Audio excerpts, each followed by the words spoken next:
Hi everyone, स्वागत है आप सभी का हमारे चैनल ओनली वेज रसोई।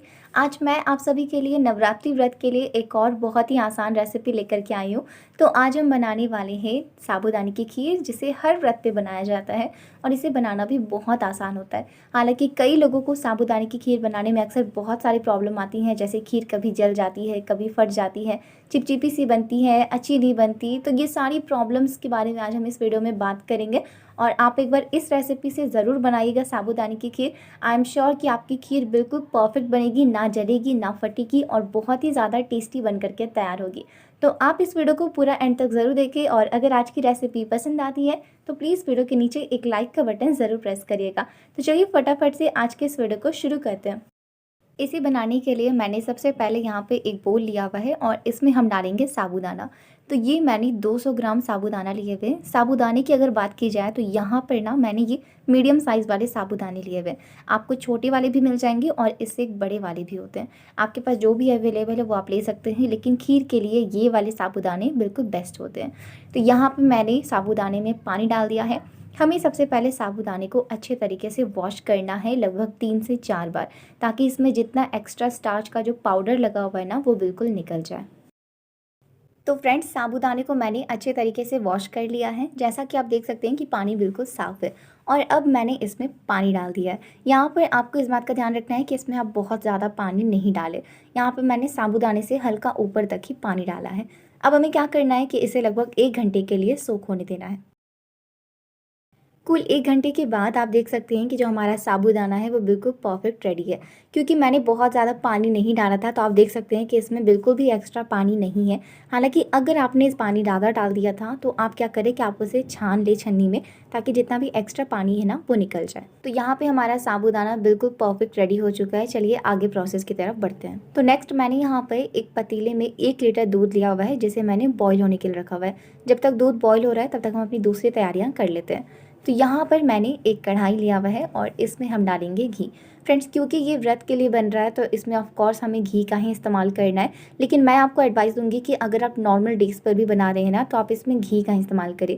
घी से इसका बहुत ही अच्छा फ्लेवर आता है। तो घी डाल देने के बाद अब मैंने इसमें थोड़ी सी ड्राई फ्रूट्स ले लिए हैं। आप अपने मनपसंद के कोई भी ड्राई फ्रूट्स ले सकते हैं, या फिर अगर आपको ड्राई फ्रूट्स पसंद नहीं है तो आप इसे स्किप भी कर सकते हैं। मैंने थोड़ी सी काजू बादाम और किशमिश लिए हुए हैं। इन्हें हमें घी में हल्का सा रोस्ट करना है, ताकि बस हल्का सा गोल्डन की कोटिंग आ जाए इनके ऊपर। तो ड्राई फ्रूट्स जब हल्का सा सुनहरा हो जाएंगे ना तो बस इन्हें हमें निकाल देना है। इसी कढ़ाई में अब मैं वापस से इसमें थोड़ा सा घी डाल रही हूँ, लगभग 1 चम्मच, क्योंकि अब ना हम साबूदाने को भूनेंगे। तो मैंने यहाँ पे तेल को ना चारों तरफ से फैला दिया है, ताकि जब हम साबूदाने को भूनें तो वो हमारी कढ़ाई के तले में लगे नहीं। और अब हम इसमें साबूदाना को डाल देंगे।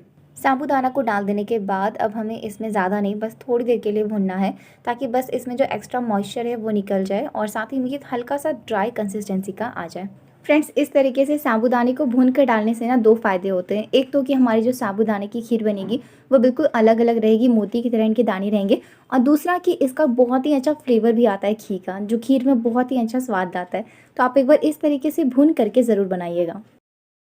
तो मैंने ना अच्छे तरीके से साबूदाने को भून लिया है, लगभग मुझे 4 से 5 मिनट लग गए हैं। और अब आप देख सकते हैं कि काफ़ी अच्छे से ये तले को छोड़ रहा है। इसके साथ ही थोड़ी ड्राई कंसिस्टेंसी का भी ये आ चुका है, यानी कि साबूदाना बिल्कुल परफेक्ट भुन चुका है। अब हम इसमें जो बची हुई कसर है पकाने की, वो हम इसे दूध में पकाएंगे। तो ये हमारा रेडी हो चुका है। और इधर जो हमारा दूध है ना, दूध में भी काफ़ी अच्छे तरीके से बॉयल आ रहा है। तो जब दूध में उबाल आने लगे तो इस समय हमें साबूदाना को डाल देना है। फ्रेंड्स, मैंने यहाँ पे साबूदाने को भून करके इस्तेमाल किया हुआ है। अगर आप नहीं भुनना चाहते हैं तो आप इसे बिना भुने भी बना सकते हैं। सिंपली जब दूध में बॉईल आ जाए उस वक्त आप साबूदाने को डाल दें। तो साबूदाने को डाल देने के बाद अब हमें इसे अच्छे तरीके से मिला देना है और फ्लेम हमारा लो टू मीडियम ही रहेगा, हाई फ्लेम पर हमें इसे नहीं पकाना है। फ्रेंड्स, यहाँ पर ना आपको 2 बातों का ध्यान रखना है। पहला तो ये कि जिस बर्तन का आप इस्तेमाल कर रहे हैं वो थोड़े मोटे तले का हो, क्योंकि अगर वो पतले तले का रहेगा तो खीर हमारी बहुत जल्दी जल्दी चिपकेगी और जिसके कारण वो जल भी सकती है। और दूसरा, आपको इस बात का ध्यान रखना है कि खीर को आपको बीच बीच में चलाते हुए पकाना है। और इसके साथ ही खीर को पकाने वक्त जब साइड्स में जो मलाई आती जाती है ना, उसे आप खीर में मिलाते जाए, तो इससे हमारी खीर ना बहुत ही ज़्यादा टेस्टी बनती है। तो मैंने खीर को लगभग 10 से 12 मिनट के लिए पका लिया है और अब आप देख सकते हैं ना कि जो साबूदाने के दाने हैं वो बिल्कुल ऊपर में आ रहे हैं, यानी कि ये साइन होता है कि जो हमारे साबूदाने हैं वो बिल्कुल पक चुके हैं। तो इस टाइम पर ना अब हमें इसमें चीनी डालना है। तो चीनी आप अपने टेस्ट के अकॉर्डिंग ऐड करें। मैंने यहाँ पे 100 ग्राम डाला हुआ है और फ्लेवर के लिए मैंने 1 छोटी चम्मच इलायची का पाउडर डाला हुआ है। अगर आप चाहें तो केसर का भी इस्तेमाल कर सकते हैं।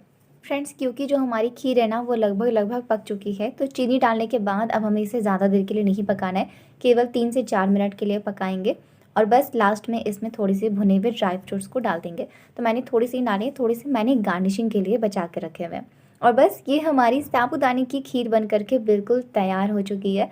कि देखिए मैं आपको दिखा रही हूँ कि जो हमारे साबूदाने के दाने हैं ना वो बिल्कुल अलग अलग, बिल्कुल मोती की तरह है। खीर हमारी ना ही जली है, फटी भी नहीं है और इनके अलावा ना ही ये चिपचिपी बनी है, बिल्कुल अलग अलग है और बहुत ही ज़्यादा टेस्टी बन करके तैयार हुई है। तो चलिए बिना देरी के अब हम अपनी खीर को सर्व करते हैं। तो ये हमारी गर्मा गर्म साबूदाने की खीर सर्व करने के लिए बिल्कुल तैयार हो चुकी है।